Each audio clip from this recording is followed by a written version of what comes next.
It's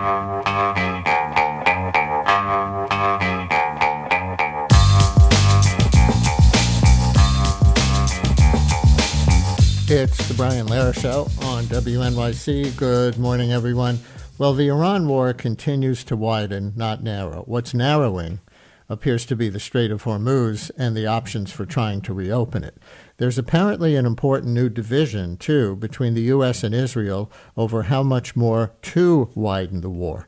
Israel attacked a big Iranian gas field. You probably heard this by now. President Trump responded by saying he didn't know about it. Iran responded by attacking another part of that gas field that's in Qatar.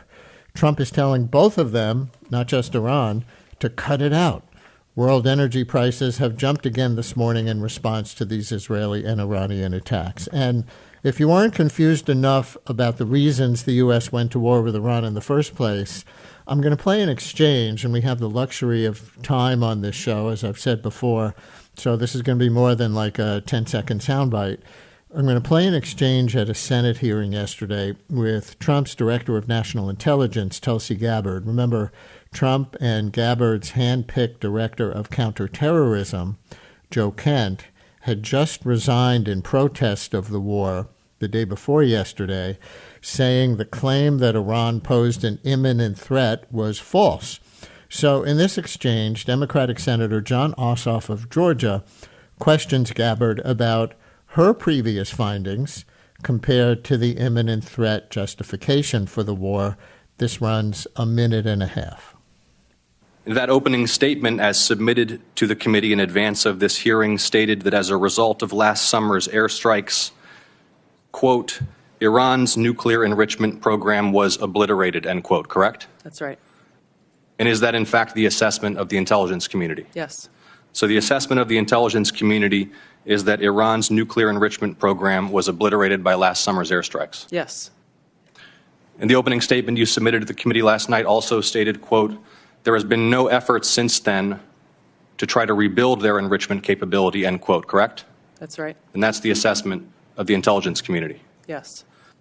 The White House stated on March 1st of this year that this war was launched and was, quote, a military campaign to eliminate the imminent nuclear threat posed by the Iranian regime, end quote. That's a statement from the White House. Quote, the imminent nuclear threat posed by the Iranian regime. Was it the assessment of the intelligence community that there was an imminent nuclear threat posed by the Iranian regime? The intelligence community assessed that Iran maintained the intention to rebuild and to continue to grow their nuclear enrichment capability. Was it the assessment of the intelligence community that there was a, quote, imminent nuclear threat posed by the Iranian regime, yes or no? Senator, the only person who can determine what is and is not an imminent threat is the president. False. This is the worldwide threats hearing where you present to Congress national intelligence, timely, objective, and independent of political considerations. Senator John Ossoff of Georgia questioning Director of National Intelligence, Tulsi Gabbard. With us now, John Heilemann, chief political columnist at Puck News and host of the podcast Impolitic with John Heilemann that they produce. He's also a senior national affairs analyst for MS Now. John, thanks for coming on. Welcome back to WNYC. Hey, Brian. How you doing? It's been too long. Been doing all right, and thanks very much for coming on. It's good to hear your voice. I want to start, actually, with this long social media post by the president after the oil field attacks. This is no 140-character tweet, so listeners, listen to some of this. Trump wrote, Israel, out of anger for what has taken place in the Middle East, has violently lashed out at a major facility known as South Pars gas field in Iran. A relatively small section of the whole has been hit. The United States knew nothing about this particular attack, and the country of Qatar was in no way, shape, or form involved with it, nor did it have any idea that it was going to happen. Unfortunately, Iran did not know this or any of the pertinent facts pertaining to the South Pars attack, and unjustifiably and unfairly attacked a portion of Qatar's LNG gas facility. And Trump goes on. No more attacks will be made by Israel pertaining to this extremely important and valuable South Pars field unless Iran unwisely decides to attack a very innocent, in this case, Qatar, Trump writes. So, last thing, if such an Iranian attack takes place, the U.S., with or without the help or consent of Israel, will massively blow up the entirety of the South Pars gas field at an amount of strength and power that Iran has never seen or witnessed before, unquote, all in one social media post from President Trump. So, John, that's kind of a multi-layered thing, right? We didn't know about it. Iran didn't know that the attack didn't come from Qatar, but also threatening more attacks on the gas field if Iran continues to strike the part of it that's in Qatar. What do you make of this development and the president's public post regarding it? Boy, Brian, that's a very layered question with a lot of answers. First, that is the sound or the words of a president who is flailing in the face of an increasingly grim and dire reality on the ground in the theater of operations here in Iran. Number one. Number two, there's contemporaneous reporting about this that suggests that it is just false that the United States was not told by Israel about the attack that Israel launched there, and that what President Trump just said there is just made up. He's known to do that, as I know you know. He sometimes is not the most completely reliable narrator in the world. But number three, the most interesting thing in that post is the notion that is Donald Trump at least in that post, is sort of telling Israel what to do. And that has not been the story of this war. Quite the contrary. And you know, when you talked a little bit before about Joe Kent, you raised his name. You know, one of the things that in the long interview that Joe Kent did yesterday with Tucker Carlson, one of the things that he said, you know, was that he, like Marco Rubio and the president and the Speaker of the House, basically says that the timing and the inception of this war was driven not by American strategic aims or interests, but was driven by Israel's strategic interests and aims. And he suggested on that podcast, he said, look, you know, the president could have just said no. You know, we're not going to do this, even though you not only know, are we not going to start this war, but Israel, you're not going to launch the attack that would precipitate the Iranian counterattack that is the ostensible justification for starting the war. And that has been one of the most important undercurrents here has been this notion, and you can play this across the spectrum of how you want to characterize this as, you know, as Bibi Netanyahu driving the bus here is this Bibi's war. People have made you can do this on a relatively modest scale or on a relatively extreme scale, but there's no question that hearing Trump in public say to Israel, you will not do the following thing, that is new, and it does recognize some of the dynamics that many people across the ideological spectrum, from the far left to the far right and in between, are concerned about here, which is that the United States was kind of pressured into this war, and that its aims are not the same as Israel's aims, even though the United States is obviously an important ally. They're important allies of Israel, but that our war aims and our tolerance for the duration of the war and the kind of pain that can be inflicted are very, very different. And that if that is dawning now on President Trump, or at least that he's willing to act on it, that is probably the first step towards trying to figure out a diplomatic or negotiated solution to put this to get this war, to get out of this war for the United States. That's probably the first step, but it's going to take a lot more than that. So you gave a good multi-layered answer to what you called my multi-layered question. Let me back up. And a multi-layered tweet by Donald Trump. It's a complicated situation we got on our hands here. Yeah. So let me back up and dig into a couple of pieces of that and, you know, try to go deeper with you. Right. You noted that Israel claims the U.S. did know that strike on the oil field was coming, and it was coordinated with the U.S. So I was going to ask you, can you tell who's lying, the U.S. or Israel? It sounds like you've landed already on the U.S. is lying. Well, Donald Trump is just empirically speaking, not in a partisan way, I just say, is literally the biggest liar in the history of the Oval Office. And he lies almost as easily as he breathes, Brian. I mean, just demonstrably, he says things that are untrue all the time. And I think in this case, the reality has been that Israel, this entire operation, and again, this is one of these complicated words, the word coordinated, could mask a multitude of realities. But the problem has not been that Israel has not been clear with the United States about what it is going to do. And one of the things that Israel understands is that surprising the United States, doing things that it has not communicated to the administration, would not be in its best interest. And so what they have done all along is sort of conveyed and telegraphed and coordinated, if you want to call it coordinated, but communicated what their intent was in the region, and then has put pressure on the administration to act accordingly or act in concert with it. It would be a very surprising thing, given how essential the United States is, militarily, in terms of military aid, in terms of all the things that are the core components of the American-Israeli alliance. It would be a very strange thing if Bibi Netanyahu all of a sudden decided, hey, this is a good moment to surprise Donald Trump. That makes very little sense. Mm-hmm. And I don't see, and other than, there's no one in the administration right now who's on the record, or I believe on background, that I've seen. I can't read everything and it's still early in the morning, but I haven't seen anybody other than Donald Trump at a high level in the administration suggesting that what Donald Trump has said is true, and that everyone is acting shocked and horrified by what Israel has done. The only person who's out there saying that he's surprised by it is Donald Trump, and usually when Donald Trump is an outlier, it is usually the case that he is also not totally telling the truth. So if he did sign off on that attack, why is he distancing himself from it? Well, because I think, as in so many instances in this war, I don't think Donald Trump understands.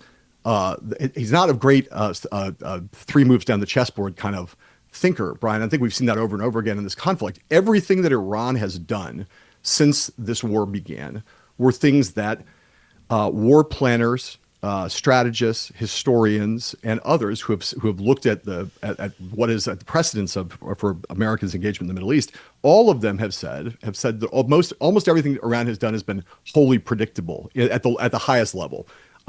And Trump continues to insist publicly, that all of these things are a surprise to him. He had no idea that Iran could close the Strait of Hormuz. He seems befuddled by every countermeasure that Iran has implemented. And I don't know, I can't begin to explain that. I do think there are people around him who have been, in fact, up to and including the chairman of the Joint Chiefs, General Kane, who were very clear with him before we launched this war and said, Iran is going to try to close the Strait of Hormuz. And Trump told people, according to a bunch of reporting, he basically said he didn't believe it, and that he thought that Iran would capitulate and surrender before it got that far. They would be so devastated by American military might that they would bend to his will very quickly. I think that he is constantly being surprised by things he shouldn't be surprised by. And I think when he saw this happen, what happened as soon as that attack happened and the counterattack happened, I think he looked at the spike in global energy prices, which have happened overnight in a very dramatic way. We're at $125 a barrel for crude right now, which is, we were kind of like, we thought 100 when we went across that line. It had big implications for the stock market. We should have shot up to 125 basically overnight from below 100. I think Trump is like doing what he often does, which is reacting rather than being proactive, and reacting in particular to the markets and knowing what it was going to be like on Wall Street today, where we're likely to face a very, very, very grim day. Well, where were his military minds? If you're saying, and it seems plausible, that Trump himself is not a chess player at the level of thinking 3-4 steps ahead in something as complicated as a war with Iran, and so he underestimated what would happen in this war. If we accept that as a premise, where were his advisors, whether it's Hegseth or anybody else, to say, no, look, if you want to do this, we'll do it, but understand what you're getting yourself into? Well, I know you mentioned Hegseth only because he's the Secretary of Defense, but not exactly Clausewitz himself in terms of strategic thinking, Brian. But I think the military people around Trump, if there's a dynamic that I can discern from my reporting and from others' reporting, there are his civilian appointed advisors who, by and large, tell him what he wants to hear. The president is, let's start at the highest level of generality. Donald Trump is more isolated and more deeply embedded in his bubble than he has ever been. That's true throughout this whole second term. And he was pretty deeply in his bubble in the first term, but he's very deeply in the bubble, in his own bubble right now. He has people around him like Stephen Miller and other people who are very influential, even on issues that they're not supposed to be influential on. And they tell him what he wants to hear.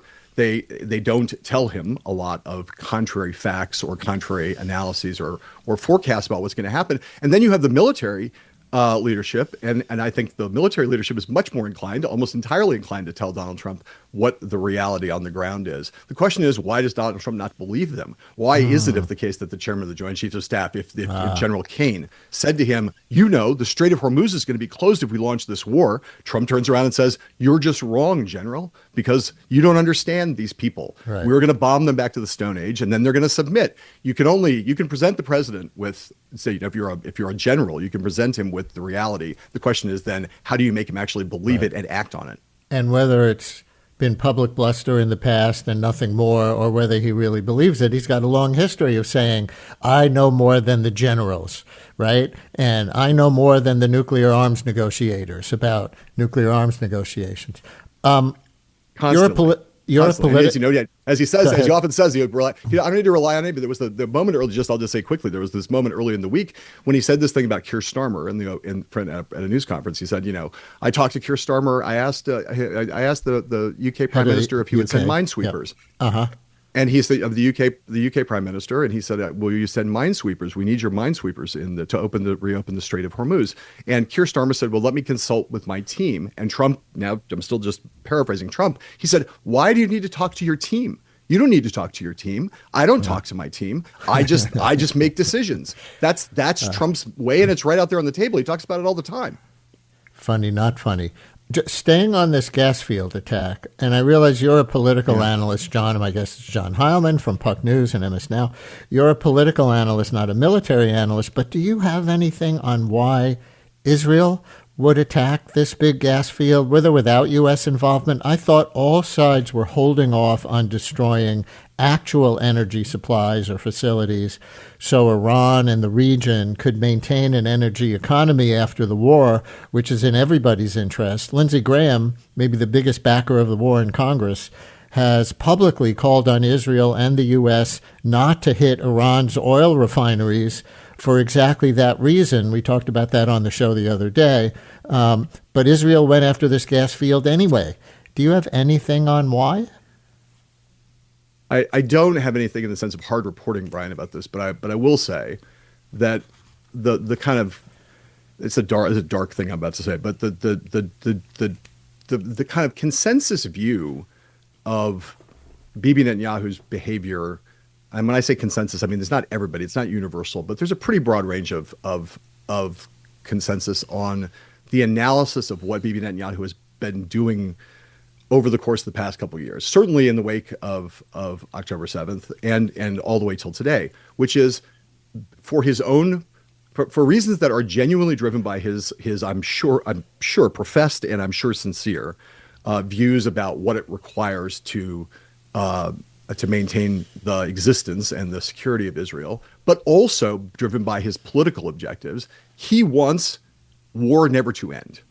That the what was happening in Bibi Netanyahu's life before October 7th was he was going to be, and I'm sure you've talked about this a lot on the show, but he was facing a corruption trial. He was facing losing his political power, and that ever since then he has been among his objectives has been to maintain his position as a wartime president.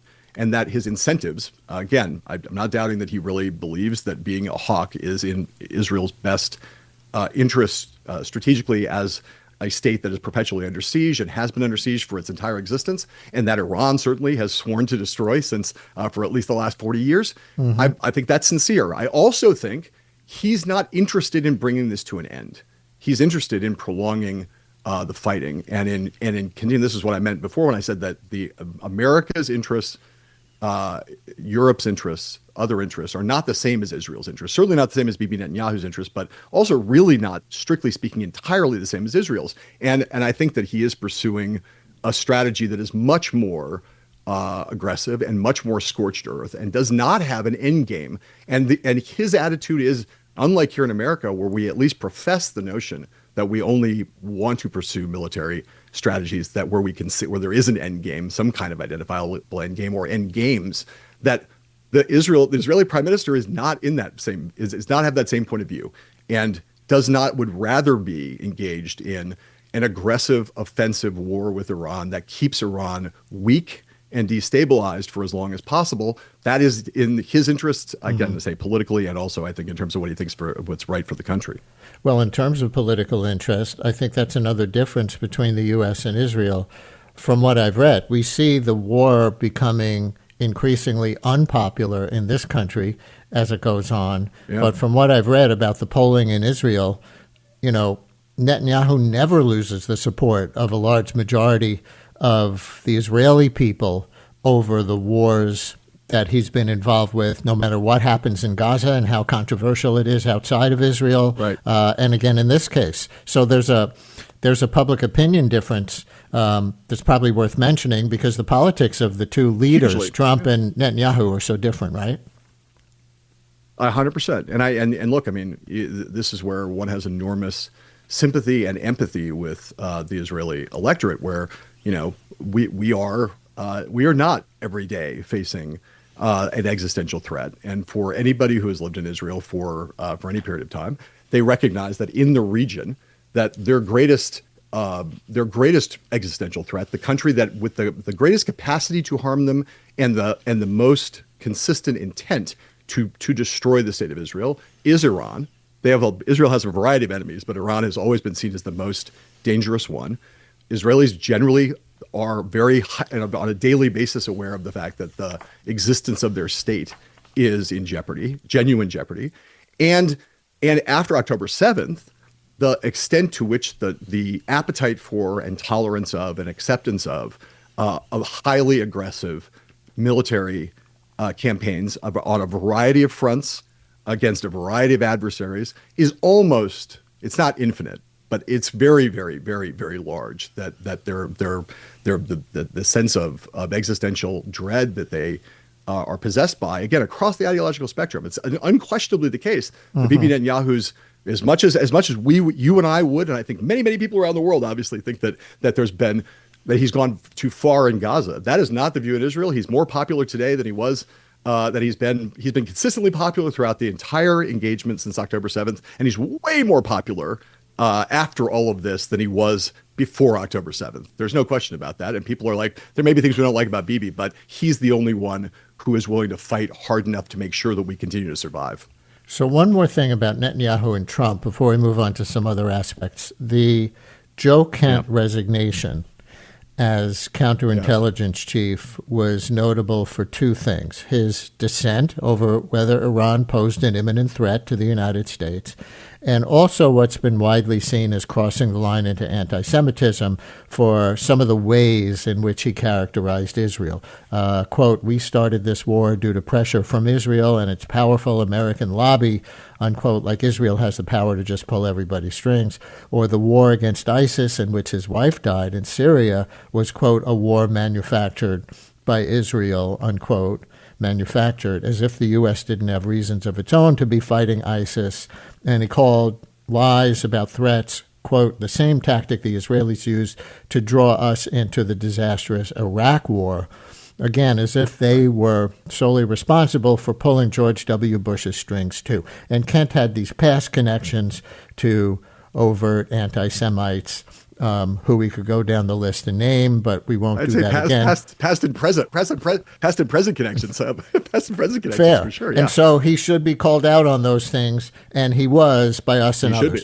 But that was yesterday's story. Here's a different take from someone less suspect in that way, Democratic Senator Chris Van Hollen. This clip is only 3 seconds, but it's from the website Zeteo. Van Hollen says Israel was trying for 40 years to find an American president who would start a big war with Iran. Explain to the American. In Donald Trump, he finally found somebody stupid enough and reckless enough to actually do it. So that's Senator Van Hollen.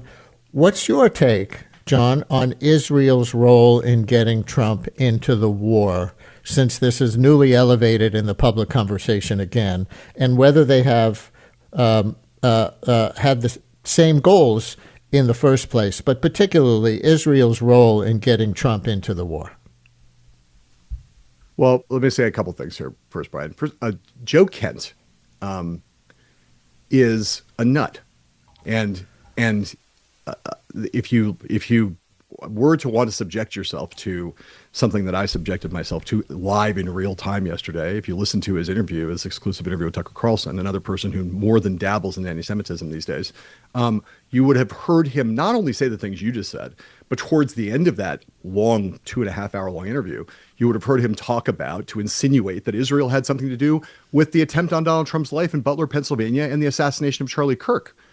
The level of conspiracy peddling and anti-Semitic tropery that he doesn't go out and he didn't. I want to be clear. He did not directly accuse, but he kept saying there were questions that have been raised. He did what all conspiracy theorists did. He said, we at the National Counterterrorism Center have been stopped by shadowy forces, basically in the deep state at the FBI and the DOJ, who have stopped us from investigating both of those assassination attempt on Trump and Charlie Kirk's assassination. And he insinuated, as did Tucker, for quite a long time towards the end of that interview, that basically just raising questions here. There's some strange things going on here. And the reasons that Charlie Kirk was killed, according to Joe Kent, or at least again insinuated, is that Charlie Kirk was urging Donald Trump not to attack Iran. And it was again, if you want to listen to it, you can listen to it. I'm just trying to say the man is a proven conspiracy theorist. He has peddled conspiracies, not just anti-Semitic ones, but conspiracy theories across the board. On January 6th, he continues to maintain the intelligence agencies had something to do with it. It was an operation basically engineered by the deep state. He is a conspiracy theory nut. He's also a hero who served, I think, 11 tours of duty and has performed incredible acts of bravery for the United States. This is one of these things that tests our ability to understand that you can be. The world is not built on false binaries. You're not either a nut or a patriot. You can be a nut and a patriot. And the other place where that if you were to listen to the first part of that interview, you would hear someone who, on the question of what motivated this war, sounds highly rational, and not some of the language that you just pointed to is inflammatory. And he's almost certainly goes too far in suggesting that somehow Israel has Donald Trump on a string. But he's asked a question that Tulsi Gabbard, basically in her completely terrified way in that Senate hearing yesterday, answers the same way. Tucker asked Joe Kent whether Iran was close to obtaining a nuclear weapon, as Donald Trump has said over and over and over and over again over the course of the last 3 weeks. And he said, no, I'm quoting now, no, they weren't. 3 weeks ago when this started, they weren't, and they weren't in June either. I mean, the Iranians have had a religious ruling, a fatwa against actually developing a nuclear weapon since 2004. That's been in place since 2004. That's available in the public sphere. But then we also had no intelligence to indicate that the fatwa was being disobeyed or that it was on the cusp of being lifted. And he goes on. This is the guy who was Donald Trump's top counterterrorism official, who's had access to and been privy to the highest levels of classified data and information in the U.S. government, who basically said that all of the pretexts for the war, in terms of the imminence of a threat and in terms of the nuclear threat, have all been dramatically exaggerated by Donald Trump. He says this without really ever attacking Donald Trump. He sort of says, Donald Trump is a great president who's done a lot of great things, but let me tell you that the justification for the war is BS. And to the point of the real point here, he points out, Marco Rubio told us how the war happened. The Secretary of State came out and said, we were not really facing an imminent threat. We knew that Israel was going to attack. He literally said this. He said these words. He said Israel was going to attack. We knew that if Israel attacked, Iran would have a counterattack. And so we decided we had to get in a preemptive way to the war. That's why the war started. And you've now had Donald Trump and the Speaker of the House basically affirm that version of events. Mm-hmm. Do they say Israel is driving the car and we are merely the co-pilots? They do not say it that way. But that account, which Marco Rubio said at the war's inception in public on camera, is really kind of it's uncontested. I mean, they have all tried to run away from it, but it's not really been seriously contested by anyone. Sorry. We played that clip of Rubio on yesterday's show. I guess we could pull it and play it again, but that is kind of a more rational description of, okay, there were these military circumstances on the ground. Israel was going to go to war with Iran in any case. So what do we do? But even in that scenario, why did the U.S. feel that it needed to get involved to the extent that we have, if you know the answer, right. Rather than let Israel and Iran go at it? Well, I mean, look, without us. I would say that's not really so much the option, Brian, in the sense that you would, of course, if you worried that Iran was going to strike American assets throughout the region, you would maybe feel as though just letting Israel go ahead wasn't a great idea. But here's the thing that Joe Kent says, and that, again, many people across the spectrum ideologically have said, which is not a conspiracy theory or a conspiracy theory-oriented thought. There's another option, which would have been to say, for Donald Trump to say to Bibi Netanyahu, no, you're not going to attack Iran in the way that you're suggesting. You are the client here. The United States is the umbrella of your security. We give you an enormous amount of money. We're happy to provide defense for you because you are an important ally for us. But we do not want you to attack Iran right now because we do not want to be sucked into this war. And we are in the driver's seat here, and you are not. That's an alternative way to have thought about this. Right. Thought about how to go forward. And that was a thing that Joe Kent put forward in the interview yesterday with Tucker Carlson. And it's sort of what Chris Van Hollen was suggesting there a second ago. And I'll just say one last thing. There is one other person who basically shares what you could call the Kent Van Hollen view, depending on how you want to characterize they have different kinds of language, yes, and one of them is a conspiracy theory nut, and the other is not. A strange axis. The person Go ahead. Right, but the person who basically stands up the Van Hollen point of view is Bibi Netanyahu, who has repeatedly said publicly I've been trying to get a U.S. president to attack Iran for the last 40 years. Bibi Netanyahu's on the record saying that has been one of his objectives and one of his great frustrations. Every American president of both parties has heard from Bibi Netanyahu over the last 40 years, wanting them to do what Donald Trump has now done. All of them resisted and said no. And the reason why they said no was precisely what's happening right now. Yeah. As you know, we've had a fairly large appetite for Middle East adventurism, whether that's been in Iraq, in Afghanistan, in Libya. But why is it that the United States, given how dangerous Iran genuinely is, why have they not done this before? The reason they've not done it before, and I'm saying here from Barack Obama and Joe Biden to George W. Bush and George Herbert Walker Bush, we haven't attacked Iran because all of the things that are now happening were perfectly foreseeable. Right. And so the United States president said no to Bibi Netanyahu, and Donald Trump did not. So one last thing on this, and then I do want to get to some other aspects. Yeah. And again, my guest is John Heilemann, senior political analyst with MS Now and chief political correspondent for Puck News, or some title very close to that, because I don't have it in front of me anymore. Tulsi Gabbard, right? She's interesting in part because as director of national intelligence, the reason she left the Democratic Party and became a Trump supporter and now Trump official had a lot to do with her America First position against getting into more Middle East wars. And Joe Kent was her hire. He reported to her. So do you have any reporting on Gabbard disagreeing with this war policy, or do you see any possibility that Gabbard might follow Kent out the door in protest? I mean, that would really be a rupture in the administration because she is so much more well-known than Joe Kent. I have no knowledge or reporting that suggests that Tulsi Gabbard's about to walk out the door. I do know that it is the case that what Joe Kent did when he decided to resign was the first thing he did on Monday was to have a meeting with Tulsi Gabbard and J.D. Vance, another person who was in the no more endless wars camp, a pretty strong America First / isolationist.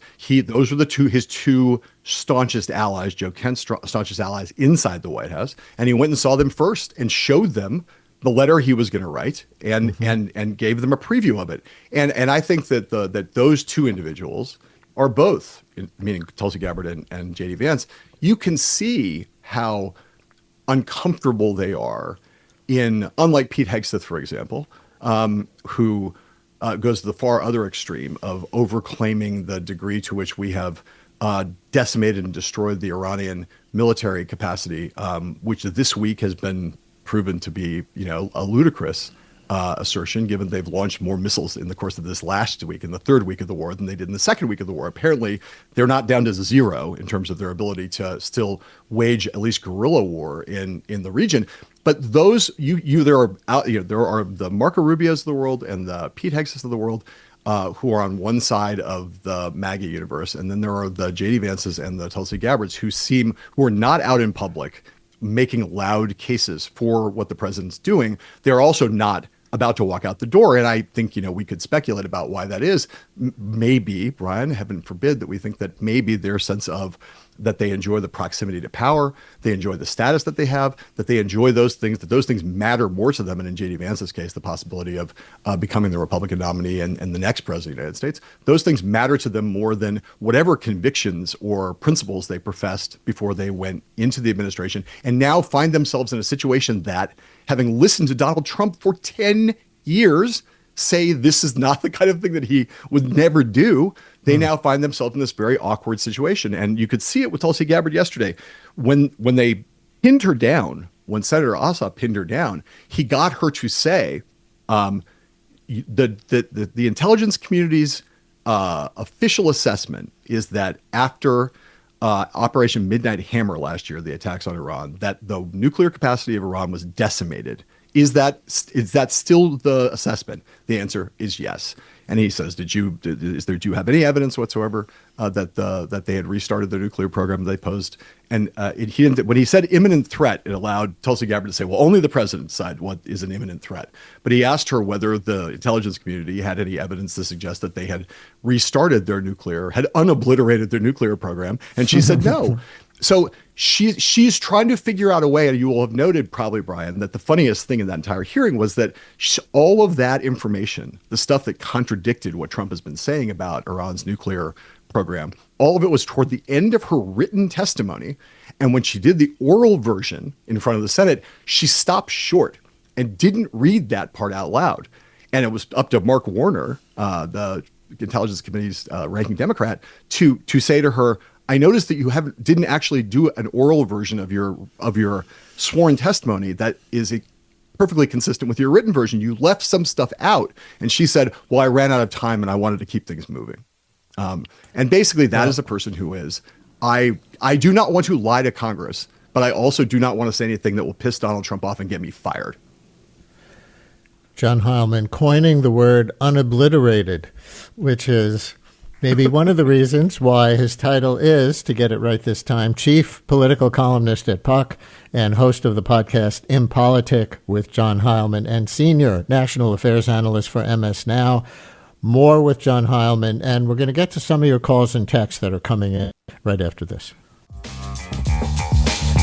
Brian Lehrer on WNYC as we continue with John Heilemann from Puck News and MS Now for a few more minutes. I want to ask you a question. I want to read a text from a listener that's a question that keeps coming up, John, and tell me if you think there's a there. Says, is it possible to ask the guest if Trump stands to gain financially? And we've heard various theories about this. I think your MS Now colleague, Rachel Maddow, had said at the beginning of the war that to some degree the war was Trump, paying off a kind of debt that he had to people in some of the Gulf Arab states who've enriched him financially so much during his presidency. So the listener's question, is it possible to ask the guest if Trump stands to gain financially? Yes, it's possible to ask. Is it possible to answer? It's possible to answer. I'm not going to be able to answer in the way that I imagine the listener wants to hear, which is just to say definitively. Here, the things that I think that we know, Brian, are as follows. One is that Trump is, in a way that makes what he did in Trump 1.0 look small time and petty.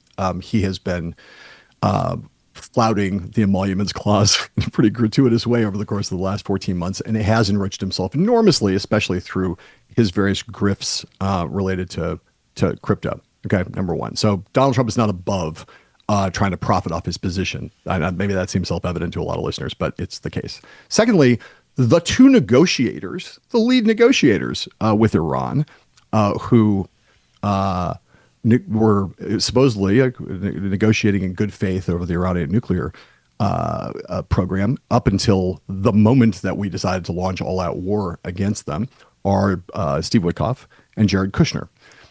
They are, according to reporting in the Wall Street Journal, the New York Times, and a bunch of other places, they are two people who have engaged, who have been the main enablers of Donald Trump's efforts to financially enrich himself because of his position as president. And more specifically, Jared Kushner has been spending a huge amount of time over the course of the last 14 months raising capital all over the Middle East and throughout a lot of these Gulf states. So I don't know the answer, in the sense that this is not my area of specialty, and I'm not an investigative reporter who is looking at this in a very careful way. But if you are a rational human who has the capacity for pattern recognition, you would say, I would not put it past them and past Donald Trump to be in a position to be trying to figure out some way to gain financially from this engagement. And again, pattern recognition is very clear. That he's happy to do those kinds of things. And the main people involved in this war are at the diplomatic front, people actually been negotiating with the Iranians and interfacing with the Israelis, are those two individuals. And the last thing I'll say, and this is a whole kettle of fish that we could get into, but understand that the biggest beneficiary of this war, possibly, arguably even more than Israel, is Vladimir Putin and Russia, who are at the moment reveling in the way that the rest of the world is suffering the rise of oil prices due to the Strait of Hormuz being closed off. The price of oil from the Urals that Russia has on the global market has soared, very much to the benefit of Vladimir Putin, and it is now, there was a period of time a couple months ago when people were saying that Russia was in such dire financial straits that might be the thing that was the most significant challenge to them continuing to wage war semi-successfully with Ukraine. The estimates that I've seen are that the increase in the price of oil from the Urals that in this current market environment that is up to somewhere between $10 and $15 billion a month of additional profit to the Russian government because of the spike in oil prices. And $10 to $15 billion a month, that finances the Ukraine war in perpetuity. As long as the money keeps pouring in like that, Russia is not going to have to leave the battlefield because it's out of dough. We're getting some listeners calling in with theories about how Netanyahu convinced Trump to get involved in the war. One listener says that wants to ask if you think Netanyahu said the war would get rid of the Epstein story. Another one is Sherry in Greenwich, who's going to speak for herself. Sherry, you're on WNYC. Hello. Hi. My question, a great interview, by the way. My question is, given Netanyahu's long-held dream of attacking Iran, do you think that he promised Trump a peace prize and remaking the region and winning a peace prize, and that could have been all the motivation and temptation that Trump needed, given his massive ego? And the other point is, I recall hearing that the day after the attack on Khamenei, killing him and all the other, I believe it was around 40 people who were killed, Trump, by his own admission, said that his three favorite candidates to take over to lead the Iranian government were killed on the first day of bombing. So where does that leave us? Sherry, thank you. And of course, Netanyahu couldn't promise Trump a peace prize the way the caller put it, John, but maybe, I don't know. He said, if you can really replace this horrible regime in Iran that everybody, including the Nobel Committee, thinks is a horrible regime in Iran. Remember, they gave the Nobel Peace Prize to an Iranian women's rights activist in 2023. That maybe he would strengthen his case for winning it. But what do you think about Sherry's call? Well, let me just say the following, Brian, which is that Donald Trump won a peace prize from FIFA the International Soccer Federation. They just invented a peace prize for him, the FIFA Peace Prize. And so, I'll say what I have to say about some of those speculative concerns in 1 second, but I will say that, Donald Trump wants the Nobel Peace Prize because it's the best peace prize and the biggest peace prize, but he's not above or below or whatever it would be, accepting peace prizes of lesser provenance. Let's put it that way. I generally try to answer questions that are wholly speculative, where we're sort of like, is this possible? Is the following thing happen? Might Bibi Netanyahu have said the following thing? Might he have said some other thing, X, Y, or Z? My answer to those things is, unless I can say, I have some reason to think that is actually what Bibi Netanyahu said. My answer is, I don't know. Those questions Fair from enough. The audience are reasonable theories and speculations that are, and I'm not being dismissive when I say this, we're all trying to answer these questions and trying to come up with theories for what might have been said and what might have been promised is a totally natural human impulse. But I have not heard, I've no reporting that I have either done or seen that suggests either any of those particular speculations have any basis in reality. That doesn't mean they don't. Just means I can't confirm them. Fair enough. We're in our last 3 minutes, and I want to get one thing about midterms politics in here, because it was primary day in Illinois on Tuesday, as you know, and even this comes back to Israel and the war, because the Israel lobby, AIPAC, had some wins and some losses in Illinois, but at least one notable loss in the way they tried to defeat a Jewish Democrat, right? Yes, and also they most notably they backed the losing candidate in the Senate race, in the Senate primary. They backed 5 candidates. 2 of the 5 won. They regarded a couple of the losses that they had as being sort of partial victories because they were able to, by spending many millions of dollars on negative ads against candidates they really didn't want to see win. They regarded those as kind of partial victories. But I do think, the race in the Illinois primary, I have seen a lot of screwy levels of outside money in my political life come into races. But in a primary, a midterm primary, I've never seen as much outside money or as much outside money advertising with the dark money shadow groups and groups that are above board, but not just AIPAC, although AIPAC was very, very, very big in this space, but from the crypto guys, from the AI guys, it was so much outside money that came into that race. And by and large, the headlines of it were that AIPAC did not do well by any kind of objective metric in terms of getting done what it wanted to get done. From a Democratic point of view, the thing you would say is the most heartening is that the turnout was extraordinarily high. It was like the level that you would normally get in a competitive presidential primary in a presidential year, which is kind of unheard of in a midterm year. So Democrats who are looking at the enthusiasm gap, they have to be hardened by that. And most of the farthest left candidates got beat, and it's a very mainstream crop that got not centrist, but more kind of like mainstream progressive group that got nominated. And I guess for a lot of political analysts, they think that means that Democrats didn't shoot themselves in the foot on Tuesday. But any lessons from that primary for the midterms in November? Did the war seem to help or hurt anyone, for example, in a way that could be seen as a bellwether? It's the Democrat. As you know, Brian, Illinois is a very blue state, and in the Democratic primary, everyone was against the war. Just as everyone's for doing basically abolishing ICE, there's not a lot of differences on those kinds of issues that were demonstrated out there in this race. The main thing that one of the lessons is that if you had any doubt that J.B. Pritzker was running for president in 2028. His lieutenant governor became she won in the race for the Senate nomination, and he boosted her in a very big way and took a very big victory lap, and almost Gavin Newsom-like victory lap on Tuesday night. He wanted to kind of basically say, I got my lieutenant governor. It was the strength of my endorsement that got her this nomination, and he's got his eye on the prize, I think. John Heilemann, chief political columnist at Puck News, host of the podcast Impolitic with John Heilemann, and senior national affairs analyst for MS Now. John, great to have you on again. Thank you very much for all this today. We will talk again. Thanks, Brian. Brian Lehrer on WNYC. Much more to come. Since WNYC's first broadcast in 1924, we've been dedicated to creating the kind of content we know the world needs.